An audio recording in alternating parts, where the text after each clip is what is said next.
authors, writers, books, and beyond. Hi, welcome to the final segment of today's May Author, Writer, Books, and Beyond show. I'm here with my wonderful guests, Linda and Ken Champion, and we are going to finish giving you a little peek in the box, and they're going to share about some of their visiting of schools. And I also wanted to let you know how I met them. This is an interesting thing for writers. I was guest speaking for California Writers Club in December down in Sacramento, and they were part of the audience, and they came up to speak to me afterwards. I was absolutely fascinated with the books, and they let me take the books home and read them, and I knew you'd want to meet them. I was so excited to bring them here and let you experience something very special. This has ended up being even more than I thought. Oh, that's It's good. absolutely wonderful. But a lot of writers, if you're out there still struggling, keep this in mind. We met, had no idea we were going to meet. That's right. This show is a result of that. So let that encourage you. And with that, I'm going to turn it over to Linda and Ken, and you talk a little about the schools. Yeah, I wanted to tell you that probably my most enjoyable experience with the fairy tales was when we went to Beitzel Elementary. And that came about because our grandson, who's like 7 years old, he was in second grade, and he was telling his teacher, apparently, that his grandmother was writing this book. And the teacher said, yeah, sure, okay. And then one day he came to the school with the book in hand and showed her. So then she was a believer. So she says, can they come? So we were more than happy to come, and we arrived, and Ken and I were all decked out, and we were in the outfit, so we were like this, and the kids, their eyes got really, really big. So we ended up having two classes of second graders lined up in front of us with really big eyes ready for our presentation. And that's when I thought, you know, I'm an old retired teacher, need to have a little classroom control. And my magic wand was the answer. So would you finally like to meet my magic wand? Well, every magic wand should have its own little place.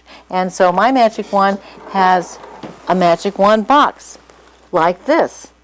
And I'm very, very happy that a good friend of ours, Martin, made the box. So we just open it up inside. Are you ready for this? Are you ready to come out? Okay. I'm glad. So anyway, let me show you the magic wand. Oh. I'll put this here. And see, there you go. So what I did is when I would ask the children questions, all I had to do was point to them, you see, like this, and they would know that they could speak. And the teachers in the back were going like this to me. Way to go, champion. So anyway, we did one of our stories, and they were really enthralled with the music that Ken provided. And Ken, why don't you tell them about not only the trumpet playing, but he also played his harmonica. Why don't you tell them what you did? Yes. The harmonica comes in as we read some of the story, and they were all enthralled with the music, our costumes, of course, and how we provided interaction with them, and we made fairy tales come to life. How wonderful. I bet the kids love your costume and your hat. Yes, it was very nice. And Beitzel Elementary, by the way, is in the Elk Grove School District on the south side of the Sacramento area. South side, But okay. they have wonderful classes there, and it's a great school. As a matter of fact, we've been asked to come back. We'll be back there at the Beitzel Elementary on the 10th of next month. Oh, of June. Right, Yes, it's coming up really Wonderful. fast. Wednesday. For a return engagement. So do you do that on a regular basis if you're asked? You visit schools Well, regularly? every time we were pinch hitting for the kids, and we were dropping the kids off, and we always go in and say hello to their teachers. And we have both a grandson and a granddaughter, Freedom, and so we always say hi to the teachers and to the vice principal, so they know who we are. And so one thing always leads to another, and we've been asked back. So we're going to be there on the June 10th. And you were saying you actually went back to the high school where you used to teach. Yes, I went back to my old high school because I have a lot of friends there, and so I performed this in front of several classes of sophomores. And boy, we did it. How many times did we do the story? 4 or 5 times in a row. That was challenging. They brought different classes into the library, times. So you did one class at a time? You Yes. presented. And so what I did is I talked about fairy tales as a genre because the students were writing their own fairy tales. They were. So I was able to, share with them some of the things I knew about fairy tale writing. And then, of course, we presented one of the fairy tales. And so is there a big interest in that age group in fairy tale writing? There seems to be, because Wonderful. they're very short stories. They're easy to write, and you can actually say a whole lot with a little. That's what's great about a fairy tale. That's what I've always enjoyed. Not a novel of 85 to 100,000 words. No, you can get this. You can actually write. One of my stories, as a matter of fact, is only a page and a half. Can you show the audience, I know you brought some of your handwritten that you still write in longhand. I would just like to show that because I think see, people still use paper and pen and pencil, and I do the same thing because I write children's books too, and this is how mine start. It's wonderful to Oh, me. you do the same I do thing. the same thing. Oh. I do the very same thing. And so I know today is more of a computer world, but it can start just like it used to. It just seems more personal, and I have more control because I have a habit computer when I touch something I shouldn't touch, and the whole thing goes bye-bye, and I can't take that's too much, too drastic for me. So I like writing it out because I know it will be there. It's not going to Go disappear. back to it. I'm there with you, Linda. So this provided some really good enrichment for the English classes. I'm love to hear that a sophomore class is that interested. Did they share any of their work with you? Well, I haven't seen any of them, but I have to say one of the things that the second graders did is that they wrote us all of these thank you notes. They're some of the dearest little messages I have ever received, and then all kinds of things. They said, "Can you come to our house? And here's my address, and tell us another fairy tale." And they love Ken's playing on the trumpet. And at the end of the presentation, this was all spontaneous because a lot of times, you just go with the flow, whatever is happening. Ken played his harmonica, and I got the kids up, and they all started doing exercising and moving around to the music. I like the music. Yes. I will tell you, Ken, I read for a class in Lathrop, Genevieve Beltran's class, and a little boy named Rocky proposed to me. Oh, see? So I went home and told my husband. That was a wow. Yeah, I was so taken with it. I thought, and he was sincere. And then I found out something. I was talking to Gunnar, my grandson's teacher.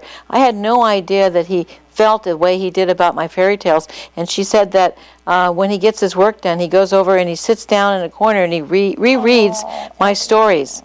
And I didn't know That's this. a fan. I know. It's not just a So relative. that was really made me feel great that he could appreciate them. He's only 7 years old. There's something, I think, in the content of the genre of fairy tales that offers hope.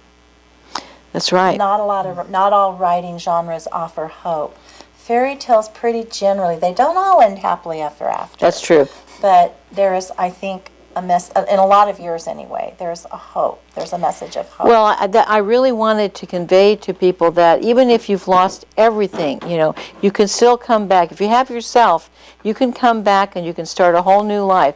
Ken mentioned earlier that he is my third husband and I'm his third wife. Now, you would think anybody would give up after 2 failed marriages, but I'm so glad that we didn't because we've been married now over 26 years, and we are... Long time. I mean, we're so glad that we didn't give up on love. And that's what my fairy tales are trying to convey. That's one of many things I'm trying to convey in my fairy tales. The storyteller I like that. particularly brings out the idea that there is hope to believe in yourself and pick yourself up and go on, that there is a future out there that can be a positive one. And that's a very strong message in that fairy tale. I am just so delighted you came to Amador County. I hope you would explore the schools here too. Oh, you'd be delighted, They do author reads, and my illustrator sometimes goes with me, so I'm sure they would be so receptive to the musical, which brings to me the lyrical writing of your words in unity with, the lyrical notes. It's a lovely melody. Thank you. Very, very lasting. I think through networking, the California Writers Club, and also through the schools and people that we talk to, we find more opportunities the more we just get out there and talk to people. And we just kind of go with the flow. If people ask us to do something, if we can do it, we'll do it. So Well, tonight is an example. We didn't know exactly what was going to happen and what would happen, and Tom, the station owner, and Adam, the crew, just worked with them and made magic. I mean, I think that's wonderful. I think there's a lot to be offered that isn't on an e-reader, folks. That we would have lost a little of this and that.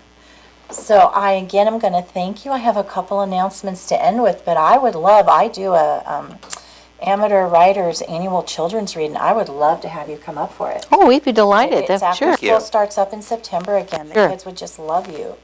So I'll give you a date. Okay. Come down. Appreciate that. Thank you. And please, can you repeat your website? Champion Writing Creations, that's with an S.com. There you have, folks. Fairy tales are still very alive and creating their magic. I'm going to end this show with telling you I have Carol Brewer coming next month, musician, and this is one of my artists' art. This is the tree that used to be in the middle of the highway on North Shore Tahoe.